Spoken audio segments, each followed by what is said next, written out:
Classes and objects are the two basic concepts of object-oriented programming. Before understanding the object-oriented programming, you need to have clear understanding of these two concepts. Classes is the blueprint which contains properties and methods for the objects to be created on that, and objects are the instance of these classes. We'll further see in this video to clear our concepts. Many objects can be made from one class. A class is like a map or a blueprint for a house, and that house that will be eventually built on that map will be an object. Like in this example, a map is considered as a class in which it contains all the properties and methods of a real house. Then the real house made is the object according to the map. We can make as many houses as we like according to the map. With the difference of properties and methods in these houses will be different from each other, but contains all the main properties of the map. Class diagram is represented in a rectangle box like this. It has three main parts. The upper part is its name. Here the class diagram's name is car, and two other main things in the class diagram are its properties and behaviors. Properties are the identification of any class, and behaviors are the action performed by that particular class. Both properties and behavior are also represented differently, as you can see in the diagram. Here the properties, the identification of a car is its color, number plate, and either it's imported or not. These are its identifications. And the maximum speed or mileage of a car, which are the actions it can perform, is considered as the behavior of the class. Similarly, if this class was of a human, then its name, age, these all could have been considered as properties of the human. Either he can swim, he can drive the car, what work does he do, these are all considered as its behaviors. So the property of a class, its identification, and behavior is the actions that a class can perform. Now we can start creating objects from this class. The first object created is a Suzuki Alto car. By the way, this is how the objects are shown. In the left side of two dots, we have to write the class name, which is car in this case. Then the objects which we are creating on the right side of it, which is Suzuki Alto. That's how every object is identified by its name, and to the left side of it we can know from which class it belongs. So Suzuki Alto is the first object of a class car.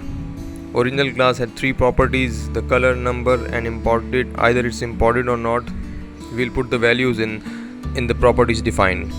Then two methods of it, maximum speed and mileage, we'll put the values in it as well. Likewise, we'll create another object from the class car, which is Toyota Vitz, putting the properties and method of it. In the same way, we can create as many objects as we like. We have created the 5 here. These objects which are created from the class contains all the properties and methods or behaviors.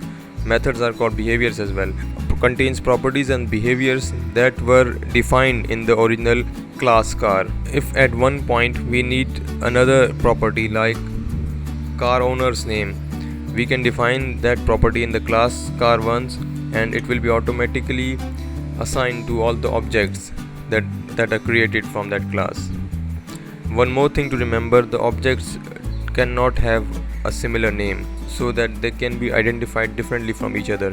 Like in this example, Suzuki Alto, there are two Suzuki Alto objects, but one object is called Suzuki Alto and the other object is called Suzuki Alto 2. So objects cannot have same name.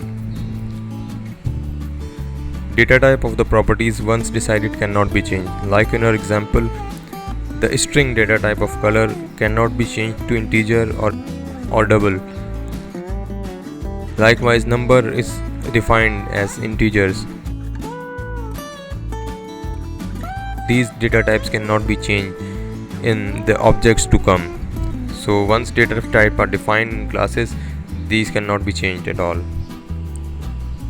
So in short, we can say that from a class we can create as many objects as we can. An object is nothing else but an instance of a class, and we can build as many objects as we like from the class. Why this concept of objects and classes is important in object-oriented programming? See, programming is a tough ask, and from our example, if we have to build 50 cars instead of 5, all cars will contain properties and methods definitely. If the class and object concept were not there, then each property of each classmate would have to be defined separately, and its methods are also needs to be defined separately, which will make our programming longer and eventually tough to understand and tough to debug. So to make things easier for programmers, this concept of classes on object is made in object-oriented programming, in which all the properties and methods that 50 or 5 or 500 cars is defined only once in a programming. Then eventually when we are making the objects, we just need to put the values of those particular properties like name, car, class. There's no extra programming needed on that.